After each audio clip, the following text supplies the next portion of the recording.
3 nights, sub-zero wind, no power, no buses, no shelter beds, and your phone shows no service. In city winter, help might not come. You still have to. Most people don't die from one dramatic event. They die from a chain of small shelter mistakes. Sweat, wind, concrete, and the lie that morning will fix it. I'm going to walk you through a calm, 72-hour plan for surviving outdoors in a city winter. What to do first, what to avoid, and how to keep your brain working. Stay to the end, because the final trap is the quietest. Waiting in the wrong place until your body gets sleepy and your choices disappear. If calm, practical survival thinking helps you feel more in control, subscribe to Apocalypse Survival Manual. We build skills you can use the same day. Our story tonight follows Mark, Elena, Mia, and their neighbor Chris. Ordinary people forced outside when the grid fails and the building becomes unlivable. Snow is falling sideways. Streetlights are out, traffic signals are dark. The city feels like it's holding its breath, and the temperature keeps dropping. They have one backpack, 2 thin blankets, a headlamp, a water bottle, and whatever layers they're wearing. That's not comfort. That's a starting point. Minute 0 is a pause. People sprint, then sweat, then crash. Mark makes them stop, breathe, and count what they actually have. Layers, light, water, and time. He chooses a simple meeting rule: nobody separates. In a blizzard city, separation is a slow death because you lose shared judgment and you lose the ability to wake each other. Rule 0: don't chase comfort. Chase stability. Winter survival is boring math. Reduce heat loss. Reduce mistakes. Reduce panic. Think in phases. Hour 0 to 6 is heat loss control. Hour 6 to 24 is building routine. Day 2 is resource discipline. Day 3 is signaling and decision timing. First priority is wind. Wind is the fastest thief. If you can hear it roar, your shelter is already losing. Myth number 1. Any hidden spot is safe. Fear loves invisibility, so people choose alleys and underpasses. Physics doesn't care. Wind tunnels kill quietly. Safer move. Pick a wind shadow. Leeward sides of buildings, recessed entries, thick hedges, or terrain dips where drifting snow is calmer. Mark watches snow drift patterns like smoke. He chooses the side where flakes fall straight down, not sideways. That's where the air is slower. Second priority is the ground. Concrete is a heat sink. It will drink your warmth all night, even if the air feels not that cold. Myth number 2. A blanket on the sidewalk is enough. A blanket is comfort. Insulation is thickness and trapped air under you. Safer move. Build a thermal sandwich, dry cardboard or foam, then a blanket, then your body, then wind protection on top. They flatten boxes, stack paper, and add spare clothing. Mark presses with his knee. If he feels hard cold, it's not enough yet. Foot rule. Protect toes first. Cold feet become bad decisions fast. Put the thickest insulation under your feet and hips. Myth number 3. Numb is fine. Numb is a warning. If fingers or toes go numb, you stop. Add insulation and protect them before you bargain with yourself. Safer move. Loosen anything that cuts circulation. Add a dry layer and rewarm with core heat, not aggressive rubbing. Your goal is to restore function, not create injury. Mark keeps one dry reserve item per person, socks or a base layer, sealed in a plastic bag inside the coat. Dry reserves are life insurance in wet snow. Third priority is moisture. Winter kills with wetness. Sweat, snow, breath, and soaked fabric that pulls heat away like a siphon. Myth number 4. More layers always help. If your base layer is wet, more layers can trap cold against your skin. The problem isn't thickness, it's damp. Safer move. Manage sweat early. Walk slower. Vent your jacket. Remove a layer before you sweat. Then relayer the moment you stop. One more myth. A trash bag is useless. In wet snow, a simple plastic layer can block wind and moisture when used as an outer shell, without sealing your breathing space. Safer move. Use plastic as a wind layer over clothing, not as an airtight wrap. Leave ventilation. Keep your face uncovered and avoid trapping sweat inside. Mark checks everyone's back and chest for dampness. If it's wet, it gets swapped or aired out now, before sleep turns damp into ice. Fourth priority is air. Warmth is useless if your shelter becomes a bad air box. You need controlled ventilation, not sealing everything. Myth number 5, seal it airtight and you'll stay warm. Sealing drafts is smart. Sealing breath is dangerous, especially if anyone uses a flame. Safer move, block low drafts and keep a tiny high vent. Short vent cycles beat constant sealing. Dry air keeps you warmer than wet air. Chris reaches for a candle for heat. Mark stops him. Light is useful. Heat from open flame is small, but fire risk is huge when exhausted. They use headlamps for work, then switch to low light. The goal is control. Fewer accidents, fewer burns, fewer panic movements. Now the shelter shape. Don't build a palace. Build a micro shelter you can monitor. Bigger space means more air to manage and more leaks. They create one protected corner, hang a tarp as a windbreak, and lay bedding close together. Small and boring is a survival advantage. Myth number 6, if I keep moving, I'll stay warm. Movement can save you, but if you sweat, you pay later with hypothermia. Safer move. Move like a thermostat. Short bursts, controlled pace, frequent stops. Your goal is steady warmth with a safety margin. Last hour, 0 to 6 rule. No one lies down without an hourly alarm. Sleepiness is not safety. In the cold, sleepiness can be warning. City winter also attacks your ears and face. They cover skin, turn away from wind when talking, and keep checks short, because exposed skin loses heat fast. Myth number 7. If I can't feel cold, I'm fine. When cold stops hurting, you're not winning, you're losing sensation. That's when bad decisions feel easy. Safer move. Treat sudden comfort as a red flag. If you feel strangely calm and sleepy, your body may be shutting down. That triggers immediate shelter tightening and buddy checks. Mark sets a simple rotation: one person awake, one person half resting, 2 sleeping, 2 hours per shift. Boring schedule, life-saving results. When the first wave of panic passes, the second wave arrives: decision fatigue. That's when people make shelter mistakes that feel reasonable. Myth number 8, I should stay alone so I don't attract trouble. Isolation feels safe, but it destroys options. Watch duty, shared heat, shared judgment. Safer move, stay with a small, calm team. 2 people can prevent each other from doing stupid things when tired, cold, and ashamed. Mark gives everyone one job. Elena manages dry layers. Chris handles light and route finding.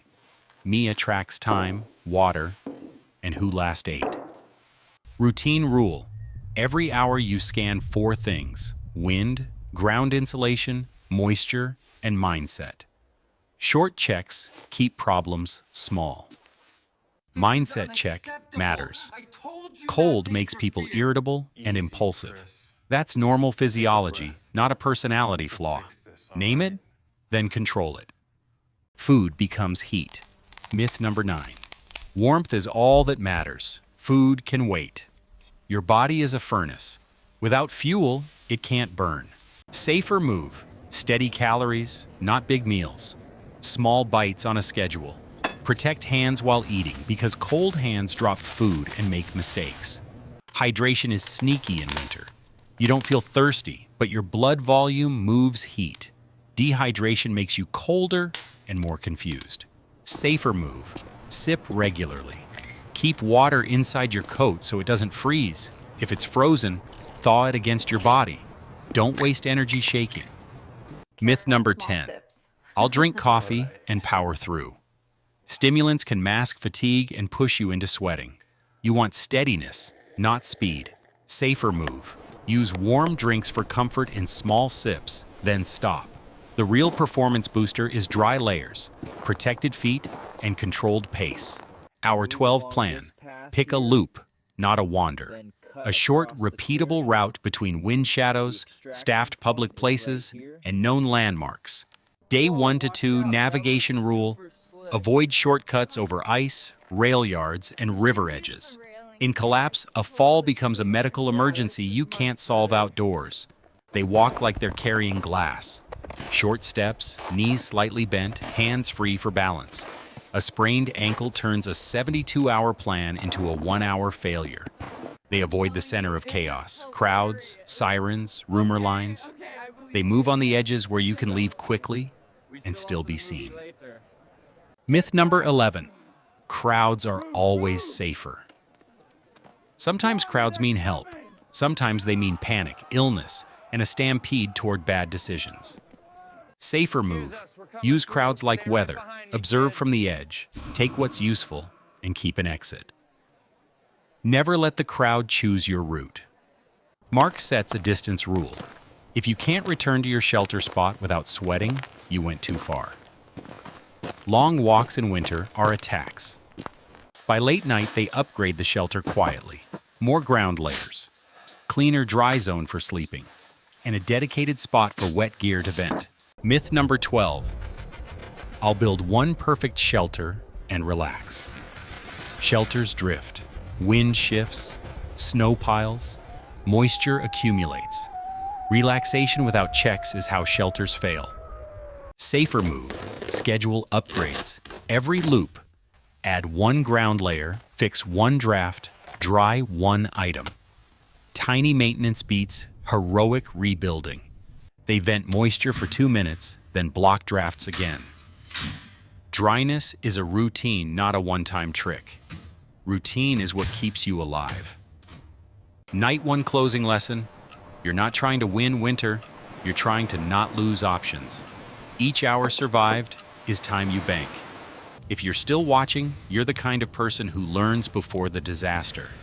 Hit like so this reaches someone who thinks winter is just uncomfortable. Now we move into day 2, the day that breaks people.